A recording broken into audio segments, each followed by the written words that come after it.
Señor doctor García Belaúnde, ¿cómo está? Muchas gracias por su atención. ¿Qué tal? Buenas noches, un placer saludarlos. ¿Qué tal? A ver, yo antes de entrar al tema de fondo, al tema político, ahora ya no se puede opinar, señor doctor García Belaúnde. Ahora, si uno opina contra lo que algunos no creen, lo están bloqueando, baneando, persiguiendo. ¿Cómo ve usted la situación del país luego del cambio del presidente? Yo creo que ha sido... el país se ha polarizado, lamentablemente, ¿no? Sí, yo no he vivido los años 30, pero por lo que he leído, parecería que estamos en una situación igual, ¿no? Está polarizado el país totalmente, ¿no? Dividido y yo diría que hasta enfrentado, ¿no? Y una democracia no se puede construir así, es muy difícil construir así, salvo que haya una voluntad de cambio y que todos decidan empezar a dialogar, a tender puentes, a buscar consensos, buscar puntos en común, ¿no? Puentes que nos unan y no paredes que nos dividan.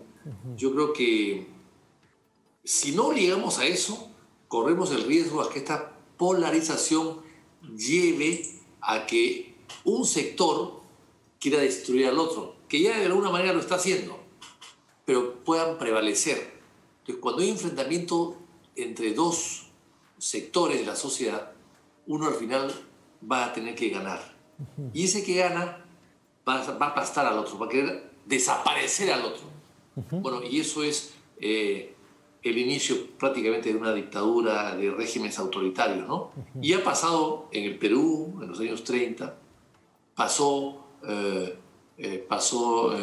en la época del gobierno militar, en el año 68, y bueno, y pasa en Venezuela y ha pasado en otros países también bastante conocidos de nuestro hemisferio. Creo que eso hay que superarlo, ¿no? Yo creo que estamos entrando a este escenario que no es nada recomendable para poder, digamos, reforzar nuestra débil democracia y reforzar, pues, nuestra débil gobernabilidad. Sí, y qué pena que me diga eso porque nos costó muchísimo lograr llegar a la democracia. O sea, yo, en lo personal, marché contra la dictadura de Fujimori. Nos costó muchísimo lograr la democracia. Nos costó muchísimo, bueno, ahí ya era más niño, salir de una dictadura militar, donde regresa Fernando Belaúnde del partido que usted lidera en ese momento. Pareciera que hay una generación, con el respeto de la generación, gente que es mucho más cercana a mí de repente generacionalmente, pero que no ha visto todo lo que ha costado y tiene que entender de repente un poquito más lo que es la historia del Perú. O usted cree que sí le entienden, porque hay mucha gente que ha marchado de muy buena voluntad, que lo que quiere es un cambio político, que lo que quiere es un cambio de actores políticos que sean más transparentes. O sea, de ninguna manera podemos desechar la marcha y el mensaje que da, pero sí es importante también que se sepa la historia y que hay muchas cosas que nos han costado como para perderlas en este momento, ¿no? Bueno, en la marcha yo no he visto ningún letrero que diga Vizcarra vuelve. Vi todo tipo de letreros, pero ninguno que decía Vizcarra vuelve. Y en la marcha, quizás el primer y el segundo día, fue un poco para protestar por una vacancia tan súbita, ¿no? Tan inédita, tan rápida, y con la percepción de que los congresistas querían asaltar el poder prácticamente, ¿no? Estando ellos muy desacreditados. Pero conforme pasaron los días, la marcha fue también contra la corrupción, contra la incapacidad del gobierno, de los gobiernos en general, ¿no? Contra la clase política, contra las decisiones de muchos, inclusive contra inclusive contra medios de comunicación. Había habido periodistas que han sido agredidos. Así es. Entonces yo creo que este tipo de cosas no le hacen bien al país. porque se le llamaron golpistas a los 105 que votaron a favor de la vacancia, pero a los que votaron, 97 que votaron a favor de Sagasti, ya no eran golpistas. O sea, en una semana dejaron de ser golpistas. Eligieron a Sagasti, que es un hombre preparado, y me parece que fue una elección adecuada, la persona quizás más preparada del Congreso, pero ellos no son golpistas los 97, pero los 105 que sacaron a Vizcarra, que no eligieron una etiqueta, ¿no? Y Martín Vizcarra el día de ayer, lo estaba escuchando, repitiendo el tema del golpismo, cuando el Tribunal Constitucional ya emitió una resolución, por lo tanto, no habría razón de repetir ello. Entonces, cuando sale Martín Vizcarra diciendo dictadorzuelo, golpistas o esto, entonces no está respetando pues las decisiones de las instituciones. Y ahí sí me preocupa, ¿no? Yo creo que si ha habido golpismo con Vizcarra, a través de Merino, entonces el hijo del golpismo es Sagasti, también debería dejar el poder. Entonces yo creo que estamos midiendo un acontecimiento político de acuerdo a nuestro sesgo político, a nuestra precisión política. Lo que sí es cierto, y yo lo he dicho hace muchos años atrás, lo vengo diciendo, es que la vacancia no es buena nunca. Tan es así que no es buena y no se ha aplicado, que en 200 años se ha aplicado 2 veces, con Fujimori y con Vizcarra, con nadie más. Con nadie más. 2 veces en 200 años. ¿Por qué? Porque no era necesario o no era conveniente aplicarla, y es una medida de extrema urgencia y necesidad ante un acontecimiento muy grave, que yo creo que en el caso de Vizcarra sí lo ha habido, pero no era quizás el momento de hacerlo, sino esperar que el proceso continúe. Pero en todo caso se hizo. Y en todo caso se hizo. ¿Por qué? Porque nadie se ha preocupado en variar las reglas de este proceso tan rápido y sumario que es la vacancia. Por ejemplo, le pongo un caso. Hay 2 votaciones para aprobar una ley, pero no hay 2 votaciones para aprobar una moción de vacancia en el Congreso. Bueno, eso es increíble. Eso se ha debido modificar. ¿Cómo es posible que haya 2 votaciones siempre para aprobar cualquier ley, pero no hay 2 votaciones para aprobar una vacancia? Con 7 días de diferencia una de la otra. Sí. O sea, es un tema que hay que regularlo bien dentro del reglamento del Congreso. Porque una moción de vacancia no puede ser igual que una moción de saludo por el aniversario de Arequipa o de Piura o de Trujillo. Son 2 cosas diferentes, pero se tramitan casi de la manera parecida. Entonces, no ha habido interés ni del gobierno de Vizcarra a raíz de la presentación de la vacancia, la primera vacancia frustrada de Kuczynski, ni desde el año 2004 que se trató de poner una vacancia a Toledo, etcétera, en esa época. No ha habido ningún interés de nadie, ni de las ONG, ni de la sociedad civil, ni de los parlamentarios, ni de los partidos, en tratar de modificar el reglamento y poner ciertos candados para que no sea una cosa tan súbita, porque no se puede, es cierto, dar una vacancia y entregarle el poder a un presidente del Congreso que fue elegido para ser presidente del Congreso, no para gobernar el Perú. Ahora, el caso de Sagasti sí ha sido elegido para gobernar el Perú, pero el caso de Merino no. Y, lógicamente, crear un caos. Y finalmente lo que hemos visto es que ese caos hizo que la gente salga a las calles y que finalmente fracase este gobierno de 5 días. Ahora, otra cosa... La vacancia era una cosa constitucional y de eso no creo que nadie pueda negar. Ahora, a mí me sorprendió que el día domingo salga un Martín Vizcarra sonriendo, ¿no? O sea, no había nada de qué sonreír, porque acá nadie sonrió también cuando vacaron a Martín Vizcarra, ¿no? Porque no el que sufre es el país, obviamente, ¿no? Un retroceso económico, un retroceso en su democracia, ¿no? Son medidas, como usted dice, extremas, ante situaciones extremas. Y ahora dice que va a ser candidato al Parlamento. No sé, de repente estará en la lista del señor Forsyth, en la lista del señor Salaverry, quien fue su aliado también en el antiguo Parlamento, ¿no? No entiendo realmente por qué el expresidente Martín Vizcarra ahora pues cree que el Congreso, el cual cerró en una primera instancia y el cual lo vacó en una segunda instancia, ahora es el mecanismo para salvar el Perú, cuando él no ha creído en la separación ni siquiera de poderes del Estado, no ha creído en esta democracia.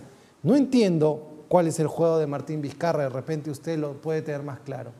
Sí, bueno, es un juego cínico, ¿no? Es un juego cínico, es un juego de acuerdo a sus propios intereses, nada más. Él juega de acuerdo a sus intereses. Él tiene una postura de acuerdo a lo que más le conviene.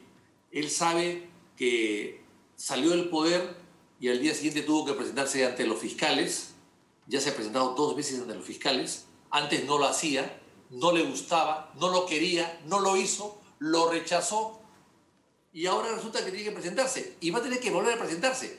Y ha tenido la suerte de que le han dado arraigo, simplemente que no puede salir de la ciudad o del país.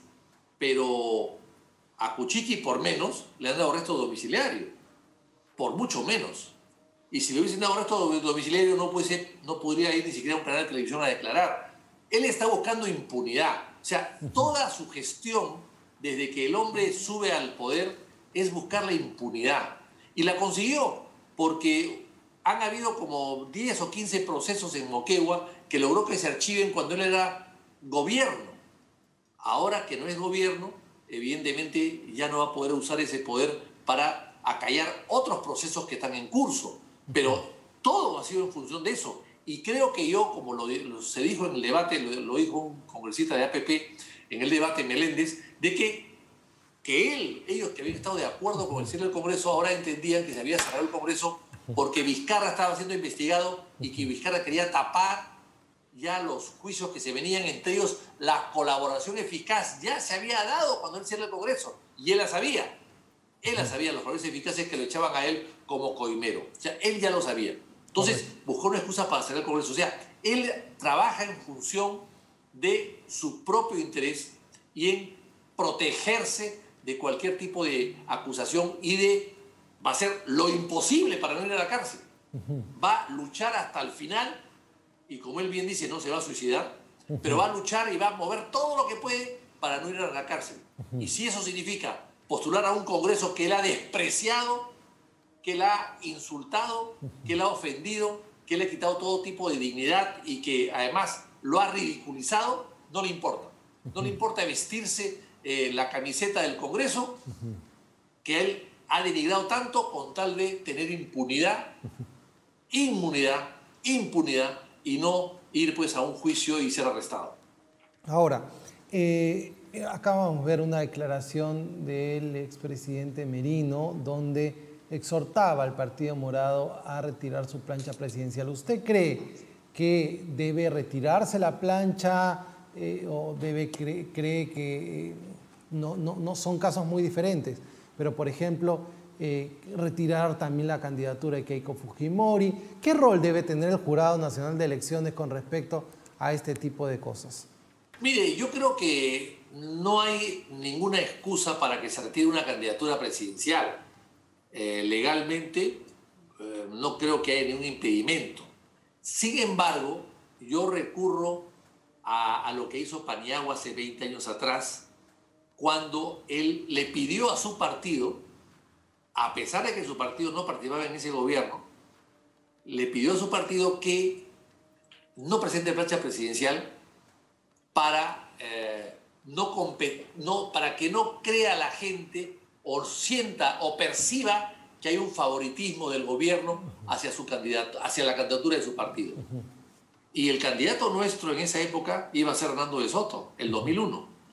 Y no presentamos candidato, solamente lista parlamentaria, para dejar a Paniagua aislado y sin un tipo de sospecha de no neutralidad y de poca transparencia, digamos, en el manejo del proceso electoral. Eso se hizo en su momento. Y ahora me pareció, yo lo dije, que Acción Popular podría hacer lo mismo, pero ya no tenemos ese problema porque Merino duró 5 días. Correcto. Y entonces ya no es ese problema. Ahora el problema está en manos de Partido Morado, que es hoy día el partido oficialista, que es el presidente del Partido Morado el que está allí, gobernando el Perú. Entonces, me parecería que sería bueno para la salud pública, bueno para la transparencia, bueno para la limpieza y neutralidad del proceso electoral, que el Partido Morado dé un paso al costado, y ya que ya tiene un presidente en Palacio, ¿para qué tener un candidato a la presidencia? Simplemente basta con una lista parlamentaria. Eso me parecería que sería lo lógico, pero en todo caso es un tema estrictamente de los miembros de ese partido, ¿no? Correcto. Bueno, esperemos que las cosas estén más claras. Lo que es cierto es que este 29 son las elecciones internas. Su partido va a elecciones internas y ha tenido ahí una baja, ¿no? Más de una baja también. ¿Se arrepiente usted, señor García Belaúnde, de que su partido, bueno, aunque lo hizo de manera personal, lo indica el congresista Merino de Lama, pero se arrepiente de que hayan pasado por algo así? Mire, yo no tengo que ver nada en lo que ha pasado, ¿no? Salvo mi militancia en Acción Popular. Pero yo no soy parlamentario, no he votado, no he hecho ninguna gestión dentro del Parlamento ni fuera para que esto pase, esto suceda tal como ha sucedido, ¿no? Pero le afectó a su partido, ¿no? Le afectó al partido. Claro, por supuesto que me siento afectado porque afecta a mi partido, a pesar que mi partido como partido, no ha participado en nada. No ha alentado la vacancia, no ha promovido la vacancia, no ha salido a pedir la vacancia a la calle, no ha hecho manifestaciones pidiendo la vacancia. O sea, el Partido de Acción Popular no ha participado en nada de eso. El que ha participado ha sido la bancada, pero la bancada tampoco promocionó. Hay que recordar que las firmas no fueron recolectadas por Acción Popular, por la bancada por lo menos. No, es decir, esto fue una decisión de otras bancadas, y que Acción Popular, la bancada de Acción Popular, lo que se encontró con esta votación el día lunes y decidió votar a favor de ella. Pero son 18 votos de 105. O sea, todo el Parlamento votó a favor de ella. Y yo creo que acá lo importante es que todo ha sido constitucional, todo ha sido legal. Correcto. Y ante una evidencia de delitos de coima y de corrupción, pues ellos actuaron de acuerdo a su criterio y a su conciencia. Correcto. Bueno, esperemos que estas elecciones internas del día domingo fortalezcan a los partidos políticos y que también este proceso electoral sea de la mejor manera, con transparencia. Una chiquita nomás. ¿Cuál es su opinión con respecto a la declaración que ha dado el presidente hace unos minutos con respecto a la reforma policial? Participación de organismos de derechos humanos con la policía en una comisión presidida por el ministro del Interior. ¿Cómo ves? Mire, yo creo que la policía necesita una reforma, es cierto, no de ahora, sino hace mucho tiempo, una reforma, porque a pesar que hay gente muy sacrificada, necesita una reforma en el sentido de necesita una mayor formación. Es decir, no es posible que el Ministerio del Interior, los policías sean los oficinistas. El Ministerio del Interior debe tener civiles que manejen el aparato interno de ese ministerio, y los uniformados deben estar en sus cuarteles o en sus comisarías. O sea, yo creo que hay que hacer una distribución mejor, una modernización de la policía, una manera de pagarles mejor, darle seguridad a los policías. Es decir, en otras partes del mundo hay las villas policiales. Acá no se puede permitir que un policía viva en un pueblo joven que hay maleantes, que tengan maleantes como vecinos.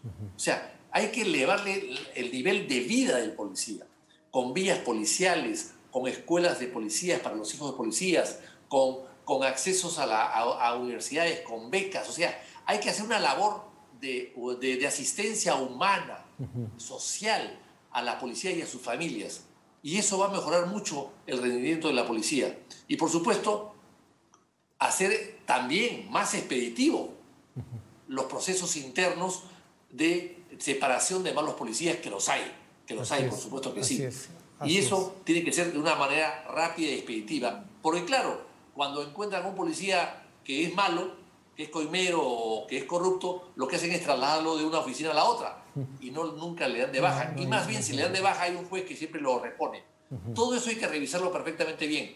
Pero lo importante es que la policía está siempre en primera fila en defensa del orden interno. Y eso no podemos dejarlo nunca de apreciar ni de valorar. Correcto, yo le agradezco mucho por su participación y esperemos que así sea. Las instituciones por delante de los intereses o los personalismos. Muchas gracias y muy buenas noches. Gracias.